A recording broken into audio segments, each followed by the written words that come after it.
પતરા છે એની નીચે બેઠું છે ગુજરાતનું ભવિષ્ય. દૂર ઊભી ઊભી સિસ્ટમ હસે છે. અહીંયા ભણતા બાળકોની હાલત તો માલે તુજારોના ઢોરના તબેલામાં પશુઓ કરતા પણ બદતર છે.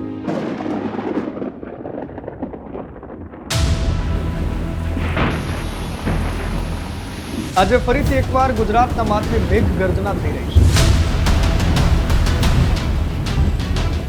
બે શહેર એવા ડૂબ્યા કે જેની કળ હજુ સુધી વળી નથી. છેક નજર પહોંચે ત્યાં સુધી માત્ર પાણી જ પાણી દેખાય છે. જ્યારે નેતા તમારો હાજર નથી ને જ્યારે તમારી પ્રજા કામ કરે અને નેતાની પત્નીઓ કામ કરે, આમ આદમી પાર્ટીનું અહીંયા જીતવું એ ભારતીય જનતા પાર્ટીની પેટા ચૂંટણીઓની આખા ગુજરાતની જીત કરતા પણ વધારે મહત્વ. એક શરણાઈ વાળો 7 વર્ષ સુધી શીખીને રાગ રાગીણી વગાડવા વખણાયો છે. એકને જ જાચું એવી ટેક છેક સુધી રાખી, એક શેઠને રીઝવી મોજમાં લેવાને મંડાણો છે. કહે દલપતરામ પછી બોલ્યો તે કંજૂસ શેઠ, ગાયક તું ન લાયક ફોગટને ફૂલાણો છે. બોલું છે તો બોલ્યું એમાં તે શી કરી કામગીરી, સાંભળ્યું બજાવે તો હું જાણું કે તું શાણો છે. આ વાત અમે કોઈ નેતા કે અધિકારીઓ માટે નથી કહેતા, પરંતુ અમે ફરી એકવાર ગુજરાતના માથે જ્યારે અતિ ભારે વરસાદની આગાહી છે અને મને એ ફૂલેલા બાબુઓ અને પલળતા નેતાઓની યાદ આવે છે. નમસ્કાર, અખાડા સાથે હું છું મનીષ. આજે ફરીથી એકવાર ગુજરાતના માથે મેઘ ગર્જના થઈ રહી છે. શુક્રવાર અને શનિવાર અતિ ભારે વરસાદની આગાહી છે. બે શહેર એવા ડૂબ્યા કે જેની કળ હજુ સુધી વળી નથી. અને એવામાં અતિશય ભારે વરસાદની આહટથી જ સુરત અને અમદાવાદના લોકોને ડર લાગવા માંડ્યો છે. કારણ કે આ વરસાદ છે સાહેબ, એ કોઈના બાપની શરમ નથી રાખતો. એ નથી કોઈ વચ્ચે ભેદ કરતો જેમ આપણું બાહોશ તંત્ર કરે છે. પરંતુ હું આજે જે બળાપો લઈને આવ્યો છું, એક શહેર હોય કે ગામ, એ જ્યારે ડૂબે છે કેમ, એ વાત મારે તમને બતાવી છે.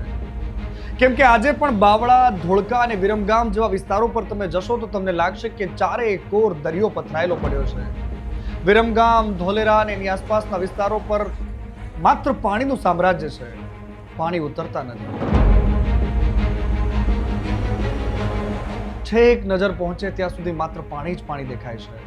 જાણે કે સમુદ્ર ભાસે છે. ચારે કોર પાણીનું આ સામ્રાજ્ય અને વચ્ચે રહેતી લાચારી જિંદગીઓ, પશુઓ અને એના પશુઓના માલિકોની હાલત અત્યારે બદતર છે. પણ આપણા બાહોશ વહીવટી તંત્રે આદત પડી ગઈ છે તમારા ઘા પર મલમ લગાવવાની. કારણ કે જાણીને તમને આશ્ચર્ય વાતનું થશે કે જ્યારે અતિ ભારે વરસાદની આગાહી છે એવા વડોદરામાં પ્રી મોન્સૂનના નામે 30 કરોડનો ગારો થઈ ગયો છે. સુરતમાં પણ સ્માર્ટ તંત્ર 10 કરોડનું આંધણ કરી ચૂક્યું છે. એ આપણા અમદાવાદની વાત જવા દો. અમદાવાદમાં પણ કેચપીટ અને સફાઈના નામે કરોડો રૂપિયા ફૂંકાઈ ચૂક્યા છે. ફરી પાછું વરસાદ ડૂબાડવા માટે તૈયાર છે. લોકોને ડૂબવું ન પડે તો સારું, એ વાત સાથે લોકો પ્રાર્થના કરી રહ્યા છે. વરસાદ સૌ કોઈને રળિયામણો લાગે છે. કારણ કે સ્કૂલ અને કોલેજમાં રજા જાહેર કરાઈ છે. પરંતુ આપણી તૈયારી શું છે રામ જાણે. હવે મારે તમને સાથે બીજા એક સમાચારની પણ વાત કરવી છે, જેના દ્રશ્યો જરા ધ્યાનથી મારે તમને બતાવવા છે. આ દ્રશ્યો કોઈ ભેંસના તબેલાના નથી. આ દ્રશ્યો કોઈ સલામત રાખતા એ શેડના નથી કે આ કોઈ ઘર કે બંગલાના નથી. આ છે મારા વાઇબ્રન્ટ ગુજરાતની સ્માર્ટ એજ્યુકેશન વ્યવસ્થાની વાહવાઈ કરતા સુંદર દ્રશ્યો. એટલા સુંદર, એટલા રમણીય, જરા ધ્યાનથી જોઈ લો. આ પતરા છે એની નીચે બેઠું છે ગુજરાતનું ભવિષ્ય. આ ભણે છે અહીંયા વરસાદની વાછટ અને ધોધમાર વરસાદ પાણી વચ્ચે, ગરમીમાં, ઠંડીમાં, બસ આવી જ રીતે ભણે છે અહીંયા. દૂર ઊભી ઊભી સિસ્ટમ હસે છે. એ મોજ લઈ રહી છે. કારણ કે એના બાળકો, એના મા બાપ, એ લોકો સવાલ નથી પૂછતા. બસ મૂંગે મોઢે સહે રાખે છે. આ જે અસુવિધાઓ તંત્ર એને આપે છે એને પોતાનું નસીબ સમજે છે. અને હોશિયાર અધિકારીઓને ચૂંટણી ટાણે વ્હાઈટ જબ્બામાં પ્રજા માટે ઓળઘોળ થતા આપણા નેતાઓ, એમને મન તો આ એક સામાન્ય ઘટના છે. કારણ કે આ જિલ્લાનું નામ છોટા ઉદેપુર છે અને અહીંયા આ ક્વાંટ તાલુકાનું શેડી ગામ છે, શેડી વાસણ ગામ. અહીંયા ભણતા બાળકોની હાલત તો માલે તુજારોના ઢોરના તબેલામાં પશુઓ કરતા પણ બદતર છે. તમને ખબર છે, અમદાવાદ કે ગાંધીનગરના કોઈ રોડ રસ્તા પર નાનો એવો ખાડો પડી જાય ને અને એમને ખબર પડે અધિકારીઓને કે અહીંયાથી સાહેબ નીકળવાના છે, તો મજાલ છે કોઈની કે 5 થી 10 મિનિટ થવા દે, તાબડતોબ ખાડા પુરાઈ જાય, ચકાચોંધ બેકઅપ થઈ જાય, રાતોરાત લાઇટ લાગી જાય. તમને લાગે કે કોઈ દુનિયાના યુરોપના કોઈ મોટા વિકસિત દેશમાં આપણે ફરી રહ્યા છે. અને ભલે ને માથે વરસાદ વરસતો હોય, ચાલુ વરસાદે પણ આ લોકો ખાડા પૂરવાનું બંધ ના કરે. પણ આ પછાત વિસ્તાર છે, એના નસીબની બલિહારી તો જુઓ. અહીંયા જ 4 વર્ષ પહેલા સ્કૂલને પાડી નાખેલી. આજે સ્કૂલ બતાવવાનું મુહૂર્ત નથી આવ્યું. ન બનાવવાનું મુહૂર્ત આવ્યું છે, ન બતાવવાનું. કારણ એ છે કે અમદાવાદ કે ગાંધીનગર કે સુરત વડોદરા નથી વડોદરા કે જ્યાંથી નેતાઓ ઝઘડીને ગાંધીનગર જઈને કાનામય આવે, નથી અમદાવાદ કે જ્યાંથી મુખ્યમંત્રી આવતા હોય, નથી આ સુરત જ્યાંથી હર્ષ સંઘવી સાહેબ આવતા હોય. અહીંના લોકો કહે છે કે સાહેબ એક સ્કૂલ માંગીએ છીએ અમે. 4 વર્ષ જેવા થઈ ગયા છે, સ્કૂલ તોડી પાડી છે અને 4 વર્ષથી અમે તંત્રને રજૂઆત કરતા રહ્યા છે અને હજુ સુધી કોઈ તંત્ર ધ્યાનમાં લેતા નહીં. અને અમે ગ્રામજનો થઈને આખી સ્કૂલ તોડી પાડી છે. એટલે ગ્રામજનો થઈને પહેલાં અમે તાડપત્રીથી અને ઉપર ઓડાડીને પછી છોકરાને ભણાવ્યા છે અને અત્યારે અમે તાડપત્રી હટાવીને પતરા નાખ્યા છે અને ખુલ્લું જ છે. એટલે ચોમાસામાં બહુ તકલીફ પડે છોકરાને, એટલે અમારે એક જ માંગ છે કે વહેલે ને વહેલે તકે અમને સ્કૂલ મળે. આજુબાજુ ખુલ્લી જગ્યા છે, એમાં કૂતરા આવી જાય છે ઝઘડાતા, પછી ઝેરી જનાવર સાપ જેવા કંઈક અંદર આવી જાય. તો વારંવાર અમે સરકારને રજૂઆત કરીએ પણ તે છતાં કોઈ ધ્યાનમાં લેતું નથી. એટલે જેમ બને ને એમ અમારી નિશાળ વહેલી બને એ અમારી માંગ છે. વરસાદ પડે એટલે છોકરા ચારે બાજુથી ટપકે એટલે એક જ જગ્યાએ ઊભા રહે અને અમારે વહેલું થાય એ અમારી માંગ છે. પણ આ કૂતરા પણ અંદર આવી જાય અને એરા પણ અંદર આવી જાય, કૂતરું કેળેલું એ પણ પુરાવા અમારી પાસે છે.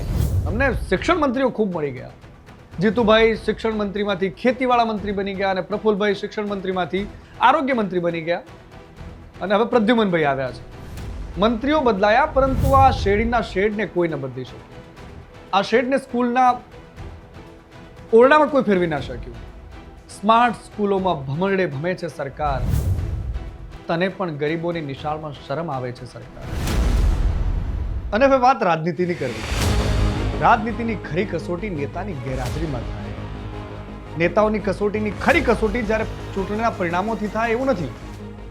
રાજનીતિ પરસેપ્શનના આધારે રમાય છે. નેતાઓ સવલિયતના આધારે પસંદ થાય છે. પરંતુ હા, જ્યારે નેતા તમારો હાજર નથી ને જ્યારે તમારી પ્રજા કામ કરે અને નેતાની પત્નીઓ કામ કરે તો એ કમાલની ચર્ચા પણ થવી જોઈએ. અમે કોઈ પોલિટિકલ પાર્ટીના સપોર્ટર નથી કે ન એમના વખાણ કરવા માટે અમે આ વિડીયો બનાવી રહ્યા છીએ. પરંતુ જે જોયું, જે જાણ્યું કે જે અમારી સમજમાં આવ્યું એની વાત મારે તમને કરવી છે. નર્મદા જિલ્લાની પેટા ચૂંટણીમાં આમ આદમી પાર્ટીની જીત થવી એ કોઈ નાની સૂની ઘટના નથી. તાલુકા પંચાયતની પેટા ચૂંટણી હતી.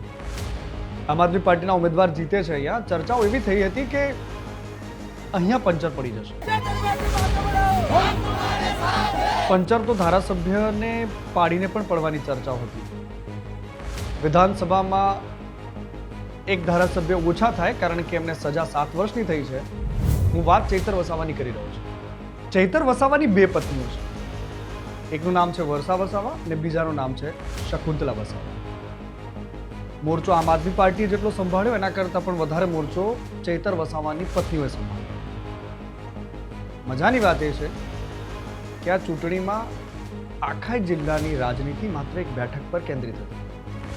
તેમ છતાં પણ આમ આદમી પાર્ટીનું અહીંયા જીતવું એ ભારતીય જનતા પાર્ટીની પેટા ચૂંટણીઓની આખા ગુજરાતની જીત કરતાં પણ વધારે મહત્વનું છે. ધારાસભ્યને ટિકિટ પાડવાની વાતો થતી હતી પરંતુ અત્યાર સુધીમાં ન જામીન મળ્યા છે, ન ચૈતર વસાવાને ભારતીય જનતા પાર્ટી ધારાસભ્ય પદેથી પણ સસ્પેન્ડ કરી શકે છે. આ એક એવું ઝેર છે કે જેને ન ગળાથી નીચે ઉતરાય છે ન થૂકી શકે છે. ભાજપને જરૂર છે એક મજબૂત આદિવાસી નેતાની, એની વિકેટ પાડવાની. પરંતુ બીજી બાજુ ચૈતર વસાવાના સમર્થકો અને ચૈતર વસાવાનું ફેમિલી અડગ છે. રાજનીતિના જાણકાર લોકો કહી રહ્યા છે કે ચૈતર વસાવા ત્યાં સુધી જેલમાંથી નહીં છૂટે જ્યાં સુધી એ જેલમાં કોઈ ડીલ ના કરે, પડતું ન નાખે. હાઈકોર્ટમાં જામીન માટેની તારીખો આવી રહી છે, એમના પત્ની સહિત બાકીના લોકોને જામીન મળી ચૂક્યા છે, પરંતુ લોકો એ પણ ચર્ચા કરી રહ્યા છે કે જૂનાગઢમાં ભારતીય જનતા પાર્ટીના નેતા કિરીટ પટેલ આ જ પ્રકારે મારામારીના કેસમાં દોષિત સાબિત થયા છે, તો એમને જેલમાં ક્યારે લઈ જશે? જૂનાગઢ વિધાનસભામાંથી ચૂંટણીમાં ઉમેદવાર રહેલા, જિલ્લાના અધ્યક્ષ રહ્યા છે ભારતીય જનતા પાર્ટીમાંથી કિરીટભાઈ, તો કિરીટભાઈને જેલ ક્યારે થશે? કેસ બંને સામે સરખો છે. એમણે જીબીના અધિકારી સાથે મારામારીની વાત હતી ને અહીંયા ફોરેસ્ટના અધિકારીને મારવાની વાત છે. કોર્ટે એનું કામ કર્યું છે, સજા આપી છે. પ્રશ્ન એ ચર્ચાઈ રહ્યો છે કે નાક જોઈને લીટા કેમ નીકળી રહ્યા છે.